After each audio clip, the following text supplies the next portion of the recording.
आता आपण 3 वाट्या उडदाची डाळ घेतलेली आहे. ती स्वच्छ निवडून 2-3 वेळा आपण ही धुवून घेणार आहोत. आता ही मी डाळ धुतलेली आहे व त्यामध्ये आपण पुन्हा पाणी घालून 5-6 तास भिजत घातलेली आहे.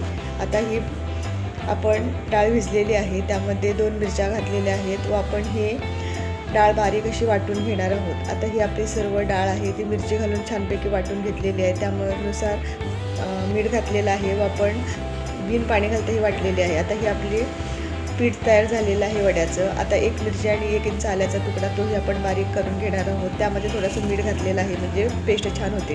आता ही पेस्ट झालेली आहे. आपण आता 2 वाट्या दही घेतलेलं आहे, त्यामध्ये थोडंसं पाणी घालून ही पेस्ट, तसेच 5-6 चमचे साखर घातलेली आहे म्हणजे आपल्या गोडीनुसार घालायचं, तसेच चवीनुसार थोडंसं मीठ घालायचं आणि छानपैकी फेटून घ्यायचं.